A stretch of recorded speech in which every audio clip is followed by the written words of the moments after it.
Setiap masuk rumah Islam pasti ada kaligrafi kulhu, kul a'udzu birabbil falaq, kul a'udzu birabbin nas, pasti ada. Ayat kursi, Yasin, Quran 30 juz yang dari Turki ada tuh. Ada nggak? Dibaca nggak Qurannya? Jangan dijawab. Dalam nih hari kita ngajarin hati kita yang jawab.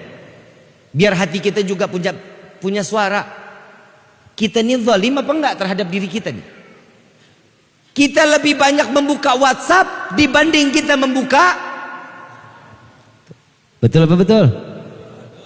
Coba ibu bapak ini mulai besok ditulis. Saya buka WhatsApp dari mulai pagi, melek mata WhatsApp 1. Al-Quran pasti masih kosong. Siang dari mulai pagi buka WhatsApp itu udah dihitung tuh berapa kali? 2, 3, itu bisa bererot tuh. Terus Quran kalau ingat sama kepepet, pengen punya rezeki, baca Waqiah. Pokoknya lagi yang kedesek-desek aja. Betul? Betul? Baguslah kalau dijawab. Yang terakhir kata Nabi, masjid indah, bagus, tapi Allah tidak turunkan hidayah di dalamnya. Na'udzubillahi min. Ini masjid gede nggak? Besar nggak nih masjidnya? Subuh berapa sof? Hah? 3, 4, 4. Batsaf.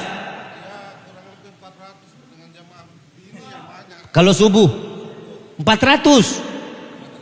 Oh 4 saf. Tadi bapak bilangnya 400. Kaget juga saya.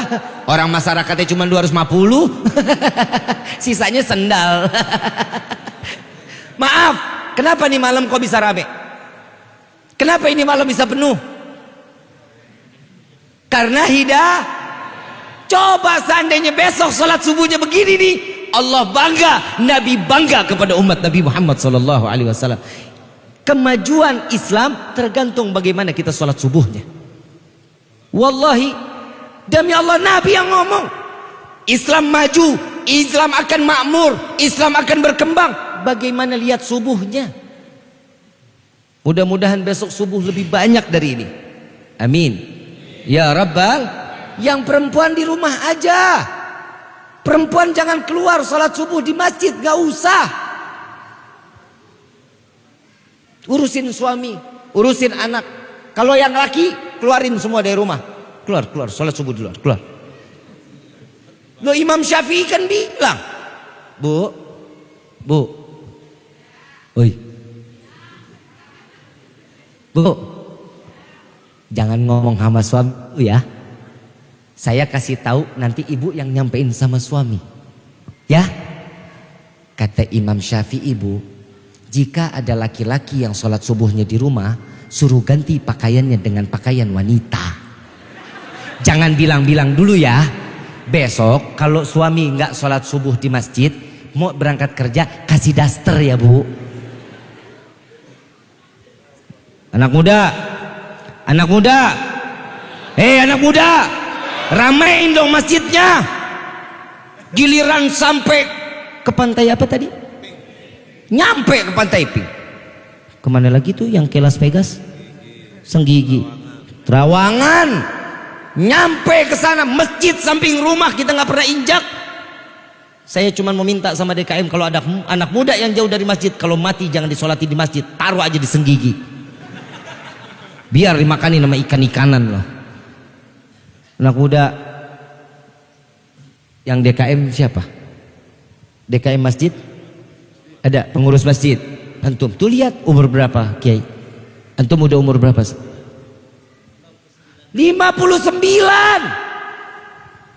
Anak mudanya kemana?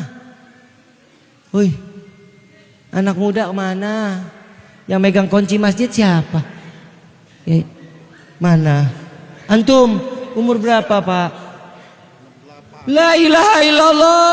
Ketua DKM 59 yang megang kunci jam 8. Anak mudanya kemana? Oi, anak muda, ya Allah, masa bikin malu kalau ya Saya lagi bingung kenapa sih yang ngurusin masjid aki-aki? Kenapa sih kalau yang ngurusin masjid itu orang-orang tua, nenek-nenek, kakek-kakek? Pengajian perempuan pasti yang megang nenek-nenek. Betul apa enggak? Ketuanya pasti nenek-nenek. Ya kalau nenek-nenek main di masjid, kakek-kakek main di masjid udah tahu karena umurnya tinggal dikit. Lah emang betul, maafin Pak, maafin. Nabi mengatakan apa? 60 sampai 70 umatku kata Nabi. Nabi meninggal umur berapa? Yang 60 ada? Yang 60 ada nggak? 3 tahun lagi. Lah kalau ikutin lah kan umatnya Nabi sama Nabi nggak jauh-jauh banget. Yang 63 ada? Hoi, ada? Tinggal dicabut sikring. Ayo dong anak mudanya. Kalau orang tua main ke masjid udah wajar karena memang umurnya udah tinggal, dia tahu diri. Yang anak muda ngerasa umur panjang, saya mau tanya, yang masih bayi mati bisa mati apa enggak? Yang di dalam kandungan bisa mati atau enggak? Yang masih muda bisa mati atau enggak? Semua itu udah kadrat dari Allah, takdirnya. Jangan sampai arwah ini udah sampai ruh ini udah sampai di tenggorokan, saya mau sholat ya Allah, saya mau ngaji ya Allah, telat PA. Tahu arti PA apa? Pendek akal. Kemana saat waktu masih mudanya? Kemana saat lagi gagah-gagahnya? Kayak waktu itu Pak pas corona, subhanallah di Jakarta, ini masjid semua ditutup Pak, masjid semua, sholat Jumat libur. Sholat Jumat libur. Di sini libur enggak? Jalan terus. Oh libur juga.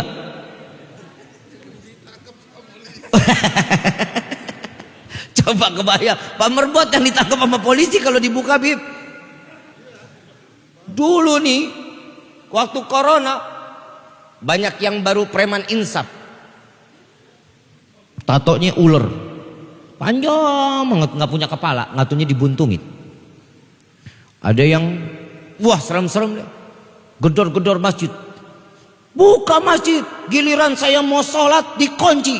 Lah saya jawab, lu kemarin kemana aja?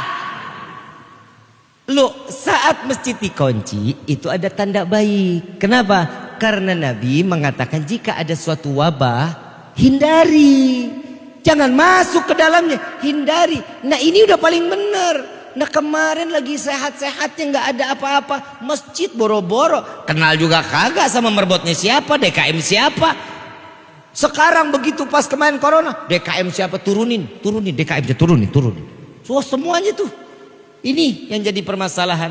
Ayo anak-anak muda, injak kakinya ke masjid, ringanin kakinya, langkahkan kakinya untuk diringankan ke masjid. Insya Allah Allah ringankan masa depan kalian.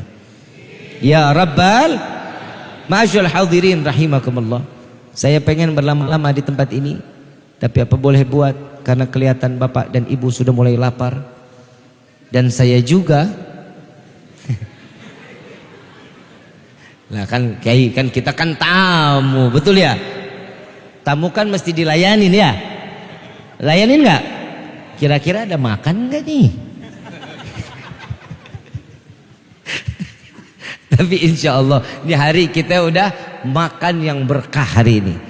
Apa? Insya Allah Allah berikan kita hidayah dalam asupan di dalam hati kita. Alhamdulillah. Coba kita mau cari Tuhan yang seperti apa lagi sih?